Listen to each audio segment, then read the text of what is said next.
백전백승 7분 솔루션 시간입니다. 앞서 보셨던 것처럼 지수는 다 내려가고 있습니다. 수급적으로도 매도 우위가 높고요.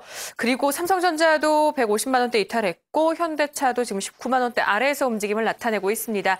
참 아쉬움이 많은 초반 오늘 상황입니다. 어떤 얘기들을 나누는 것이 맞을지 다양한 또 얘기들 또 시장에서 전해주고 있는 신호들 포착해 보도록 하겠습니다. 자, 오늘 함께할 분 소개해드리겠습니다. 로즈스탁의 이상로 대표 만나보시죠. 대표님 안녕하세요. 예, 맞습니다. 네, 반갑습니다.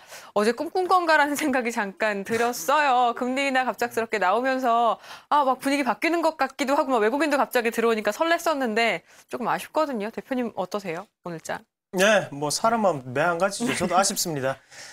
하지만 우리가 좀 더 주목을 해보셔야 되는 게 바로 엔저 현상인데요. 거기에 대해서 갑작스럽게 나왔었고, 그래서 어느 정도 방어책으로나마 어느 정도 우리나라도 금리 인하를 단행을 했지만 경쟁업체에 있는 상태에서는 엔저에 대해서는 피할 수 없는 운명이 아닌가 그렇게 좀 말씀을 드리겠고요.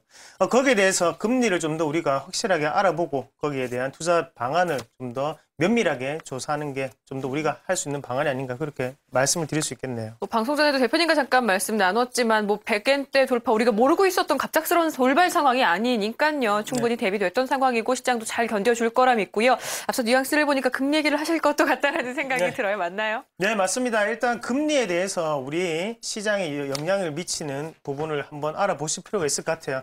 그래서 일단 금리 인하에 대한 효과가 어떤 식으로 나타날까를 먼저 경제학적인 관점에서 좀 알아보시는 게 좋겠는데 시청자 여러분들 그리고 주부님들이 상당히 좀 잘 들으셔야 될 것 같습니다. 바로 물가에 대한 얘기, 생필품에 대한 얘기 나오니까 집중을 하셔서 좀 더 알아보도록 하겠습니다. 2.5%로 인하를 했습니다. 7개월 만에 인하였고요. 그런 관점에서 본다면 조금 늦어진 부분이 아닌가 그런 아쉬움이 남는 금리 인하였다고 정리를 해드릴 수도 있겠고 과연 금리 인하를 하면 거기에 대한 효과가 어떻게 나타날까 같이 우리가 살펴보시면요. 일단 기업 대출금에 대한 상환 금액이 감소가 된다라는 부분이죠. 무슨 말이냐면 대출 금리 자체도 내려갈 수밖에 없죠. 일단 기준금리 자체가 내려가기 때문에 그런 부분 전체적인 금리 자체가 조절된다고 좀 보시면 좋겠고요. 다만 가계에 우리 집 같은 입장에서는 당연히 저금 바로 이자 부분도 내려간다는 것을 아실 수가 있을 겁니다. 그래서 대출 금리도 내려가고 그러면 기업에는 상당히 긍정적이겠죠. 하지만 가계에는 좀 더 부담이 될 수 있다는 점 우리가 한 번 더 살펴보실 필요가 있겠고요. 그런 낮아진 대출 금리로 인해서 당연히 영업이익 부분은 좀 더 상승을 할 수 있겠죠. 네. 그리고 거기에 투자 기회는 확대될 수가 있다. 어제 건설업종이 상당히 큰 폭으로 올랐는데 건설업종이 올랐던 가장 큰 이유도 바로 이런 것 때문이죠. 부채 비율이 상당히 높게 잡히기 때문에 당연히 거기에 대해서 어느 정도 영업이익에 대한 혜택 부분이 베네핏이 좀 더 증가하지 않을까 그런 기대감이 작용했다고 보시면 좋겠고요. 그만큼 통화량이 시중에 증가할 수밖에 없기 때문에 물가는 상승할 수밖에 없습니다. 그래서 김승수 총재가 어느 정도는 내수 안정을 유도하기 위해서 지금까지 동결을 해왔는데요. 하지만 우리나라 같은 경우에는 수출주가 대부분 다 매출을 차지하고 있죠. 그런 관점에서 어느 정도 피할 수 없게 엔저 현상이 가속화되다 보니까 거기에 대해서 발맞춰가는 그런 모습이 아니었나. 그래서 최선책이라고 조금 생각을 하셨으면 좋겠어요. 그래서 마지막으로 엔저 현상에 대해서 경쟁력 자체가 조금 더 약화될 수 있다. 강화를 시키는 점이죠. 하지만 엔저 같은 경우에 다시 또 100엔을 돌파하고 추가적으로 연말까지 110엔, 120엔까지도 말이 나오는 와중에 그런 부분에서는 우리 수출 기업들에게 좀 더 힘을 보태주기 위해서 금리 인하를 단행했던 부분이 아닌가 그렇게 말씀을 드릴 수 있겠네요. 갑작스럽게 오늘 100엔 어차피 일어날 일이라면 어제 금리 인하가 오히려 완충 역할을 해줄 수 있었다. 긍정적으로 생각해 볼 수도 있을 것 같고요. 이렇다 보니까 사람 욕심이라는 게 한 번 더 내릴 것도 같다라는 생각이 일단은 조금 들어요. 그러니까 금리 결정 전에만 해도 인하 쪽을 예상했던 사람도 5, 6월 정에는 한 번씩 인하는 하겠지만 연내로 추가적인 인하 가능성은 없다였거든요. 근데 어제 결과 보니까 6대 1로 인하 결정이 났거든요. 맞습니다. 그렇다 보니까 한 차례 더 인하할 수도 있지 않을까 얘기도 되는데 대표님 의견은 어떠세요? 네, 일단 정부 정책적인 부분과 우리가 한번 같이 살펴보셔야 될 것 같습니다.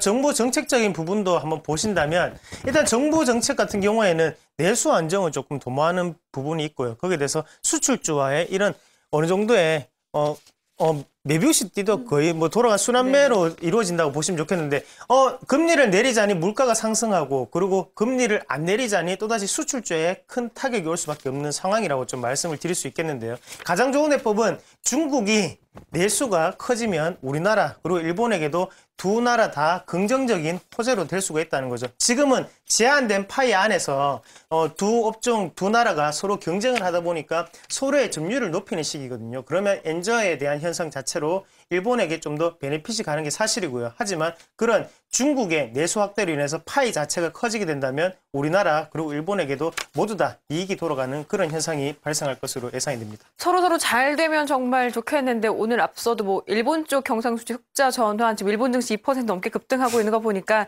자꾸 예뻐 보이지만 않아서 조금 아쉽습니다. 어쨌든 금리 인하가 관련해서 쿠션 역할을 해줬다. 자, 그 부분에 대해서 좀 염두에 볼 필요가 있을 것 같거든요. 금리 인하와 그리고 또 하나 직접적인 수혜 업종 좋은 쪽을 조금 더 집중 발굴해서 종목 선택 잘하면 또 되는 거니까요. 시장이 어떻게 움직이든 간에 금리 인하와 관련된 수혜 업종으로 좀 자세하게 좀 풀어볼게요. 네, 일단 시장의 분위기가 상당히 중요합니다. 시장의 분위기가 좋으면 올라가는 종목들이 많기 때문에 물반 고기반이라는 표현을 쓰는 거고요. 대신 시장의 분위기 자체가 안 좋게 되면 그만큼 우리가 선택과 집중을 해야 된다는 거죠. 같이 금리 인하에 대해서 수혜 업종을 살펴보시면요.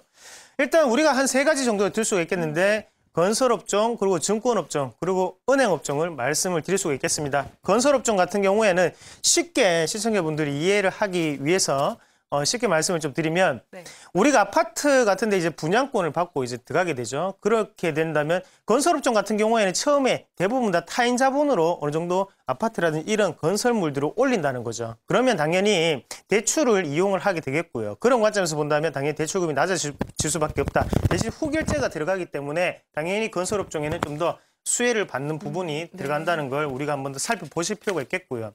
그런 부분에서 본다면 철강업종 같은 경우에도 마찬가지로 우리가 해석을 좀 더 해볼 필요가 있지 않나 그렇게 말씀을 드리겠고, 증권업종이 올라간다는 것의 가장 큰 이유는 바로 우리가 나비 효과에 대해서 좀 더 주목을 해볼 필요가 있을 것 같습니다. 그만큼 위험 자산의 선호도가 좀 더 상승을 할 수 있다는 거죠. 당연히 은행 금리는 낮아지고 거기에 대해서 부동산 임대율 같은 경우에는 4%에서 7%를 육박하고 있습니다. 그러면 부동산으로의 투자 자금이 유입되든지 아니면 주식 자산으로의 투자 자금이 유입될 확률이 높기 때문에 그런 부분에서 우리가 증권업종이 좀 더 혜택을 볼 수 있다고 보는 거고요.